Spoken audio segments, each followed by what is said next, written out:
आज की प्रेस वार्ता को पार्टी के प्रदेश अध्यक्ष डॉक्टर संजय जायसवाल जी संबोधित करेंगे।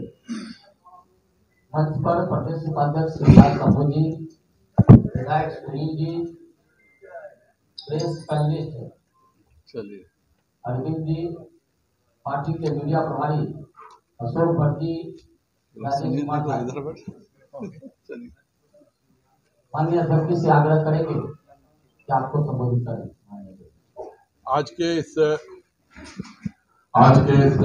प्रेस कॉन्फ्रेंस में उपस्थित माननीय विधायक डॉक्टर सुनील कुमार जी, माननीय उपाध्यक्ष विकास शंभू जी, हमारे प्रवक्ता अरविंद जी, मीडिया प्रभारी अशोक भट्ट जी, राजू जी, राकेश जी, उपस्थित सभी पत्रकार बंधुओं, आज का प्रेस कॉन्फ्रेंस मुख्यतः दो विषयों पर मैंने बुलाया है। पहला, माननीय नीतीश जी की जो समाधान यात्रा चल रही है, उन्होंने दरभंगा में जाकर के पूरा का पूरा व्यवधान उत्पन्न कर दिया। 2016 में जब बिहार को एक दूसरा एम्स देने का निर्णय हुआ था, तो नीतीश जी बार बार एक ही आग्रह करते थे कि दरभंगा के मेडिकल कॉलेज को ही एम्स घोषित कर दिया जाए। हम लोग लगातार उनको समझाने का भी प्रयास करते रहे कि भाई, अगर केंद्र सरकार पूरे पैसे से आपको एक अतिरिक्त मेडिकल कॉलेज दे रही है, तो इसमें आपको क्या दिक्कत है? आप दो मेडिकल कॉलेज, आप दरभंगा में एक मेडिकल कॉलेज, एक और मेडिकल कॉलेज मिल रहा है। खैर, जब सरकार साथ में आई तो वह इस बात के लिए तैयार हुए कि दरभंगा मेडिकल कॉलेज के भीतर ही एक और मेडिकल कॉलेज वहां पे बनेगा, अर्थात दरभंगा मेडिकल कॉलेज के कैंपस में ही एक और एम्स भी बनेगा और दरभंगा मेडिकल कॉलेज भी रहेगा। और माननीय नीतीश कुमार जी ने इसके लिए पूरा ये रजिस्ट्री हो गई, एम्स की जमीन की रजिस्ट्री हो गई, बकायदा उन्होंने, ये उनके कैबिनेट का फैसला है और उनके कैबिनेट सेक्रेटरी विवेक जी ने उस पूरे जमीन को दे दिया। ये देखिए, ये बिहार सरकार का राजस्व भी सुधारता है, ये भी कर दिया। ये रजिस्ट्री की जमीन है 80 एकड़ की। ये कैबिनेट का डिसीजन है कि कैबिनेट ने डिसाइड किया। उस समय भी हम लोग लगातार कर रहे थे। आज स्थिति यह है कि बिहार में जहां पे स्वास्थ्य व्यवस्था अच्छी नहीं है, वहां पर आज 6 साल हो गए एक और एम्स देते हुए। अगर यह दूसरा एम्स खुल जाता तो बिहार के न जाने कितने मरीजों को जो दिल्ली जाना पड़ता है, लखनऊ जाना पड़ता है, उनका भला होता। जानबूझ के कल फिर वो प्रकट होते हैं, कल कहते हैं कि नहीं, अब दरभंगा के भीतर एम्स खुलेगा, बाहर खुलेगा, और कोई जमीन की घोषणा नहीं करते हैं। नीतीश कुमार का एक ही उद्देश्य है कि 2024 तक किसी हालत में दूसरा एम्स बिहार में शुरू नहीं हो। आपकी दुश्मनी भाजपा से हो सकती है, लेकिन बिहार वासियों ने ऐसा क्या अपराध किया है, मैं ये सारा डाटा लेकर के आया हूं। आप खुद देखिए, फेज 5 में एम्स ये क्या हुआ था, बिहार में एम्स की घोषणा। उसी फेज 5 में भटिंडा में एम्स की घोषणा हुई थी, यह 100% बन के तैयार हो गया। उसी 2000 उसके एक साल बाद है 2017 में एम्स की घोषणा हुई, गुवाहाटी में 71% बन के तैयार है, बिलासपुर में 98% बन करके तैयार है, और सांभा में एम्स की घोषणा हुई, वह 60% बन के तैयार है। अवंतीपुरा में घोषणा हुई, वह भी 2019 में वह भी बन के तैयार है। और एम्स दरभंगा का आज तक 2020 में कैबिनेट ने पैसा भी दे दिया, उसके बावजूद भी आज 2 साल पैसा देने के भी हो गए, फिर भी हम जमीन ही निर्धारित नहीं कर पाए हैं। जबकि हमारे बाद एम्स देवघर की घोषणा हुई थी और आज एम्स देवघर 86% बन के तैयार है। एम्स देवघर फेज 5 का नहीं है, फेज 6 का है, लेकिन फेज 6 के होने के बावजूद भी वहां पर सरकार ने एक्टिव किया और कर दिया। तो ये मेरा नीतीश कुमार जी से अनुरोध रहेगा कि कृपया कर वह बिहार वासियों से बदला नहीं लें। अगर एक दूसरा एम्स बिहार में खुल जाएगा तो पूरे बिहार का कल्याण होगा, बिहार के मरीजों का कल्याण होगा।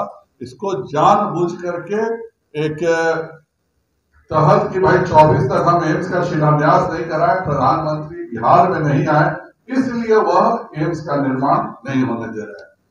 दूसरी आज एक बहुत ही दुखद स्थिति और लगातार हम कुछ दिनों से देख रहे हैं। माननीय शिक्षा मंत्री ने जिस प्रकार से कहा है रामचरितमानस के बारे में, वह जितनी भर्त्सना की जाए कम है।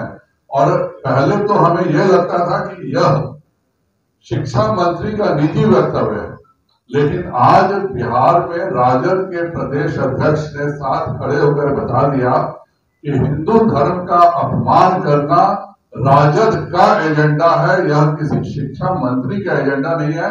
अगर प्रदेश अध्यक्ष उसके साथ खड़े हैं तो इसका मतलब राजद भगवान राम के अपमान के लिए इस पूरे एजेंडे को चला रही है। यह इत्तेफाक नहीं है कि एक मंत्री ने भाषण नालंदा ओपन यूनिवर्सिटी में दिया हो, रामचरितमानस का भगवान राम का सीता की धरती में पर अपमानित करना यह राष्ट्रीय जनता दल का एजेंडा है। इसकी हम बहुत भर्त्सना करते हैं और अभी तक हम इसको राजनीतिक रंग नहीं देना चाहते थे, लेकिन अब इस पर हम लोगों ने युवा मोर्चा को भी कहा है कि शिक्षा मंत्री का पुतला हर जिले में दहन होना चाहिए। करेंगे वो लोग, और जो बोल भी रहे वो भी गलत बोल रहे हैं। उन्होंने पढ़ा क्या था चौपाई, वह चौपाई है, हर कहू हरि सेवक गुरु कहू, सुनि खगनाथ हृदय मम देहु, अधम जाति मैं विद्या पाए, भयहु यथा अहि दूध पियाए। और इसके बाद की लाइन है, मानी कुटिल कुभाग्य कुजाति, गुरु कर द्रोही करहु दिनु राति, अति दयाल गुरु स्वल्प न क्रोधा, पुनि पुनि मोहि सिखावा सुबोधा। अर्थात कि यह काग जो है वह गरुड़ से कहता है कि गुरुजी ने शंकर भगवान को विष्णु भगवान का सेवक कहा, और यह सुनकर के मेरा हृदय जल उठा। और मैं जो कौवा जैसी नीच जाति का था, विद्या पा करके भी ऐसा हो गया जैसे दूध पिलाने से सांप। और दूसरा लाइन का अर्थ है, अभिमानी कुटिल दुर्भाग्य और कुजाति मैं दिन रात गुरुजी से द्रोह करता रहा। गुरुजी अत्यंत दयालु थे, उनको थोड़ा भी क्रोध नहीं आता था, वे बार बार मुझे उत्तम ज्ञान ही देते थे। अर्थात इसमें कौवा के भी ज्ञान की ही बात हुई है कि गुरुजी उसको उत्तम ज्ञान देते थे।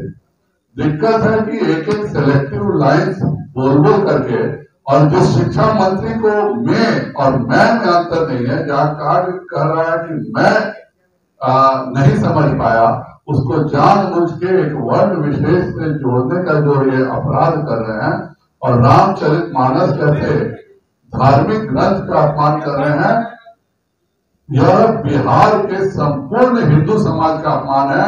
बिहार का संपूर्ण हिंदू समाज के बारे में पूरे देश में इस तरह की भ्रांति बन रही है जैसे हम लोग भगवान श्री राम के विरोधी हों। और इसके लिए शिक्षा मंत्री की जितनी निंदा, और राजद की, क्योंकि यह राजद के प्रदेश अध्यक्ष के द्वारा हुआ है, तो राजद की भी मैं निंदा करता हूं। राष्ट्रीय जनता दल को बिहार के जनता से माफी मांगनी चाहिए।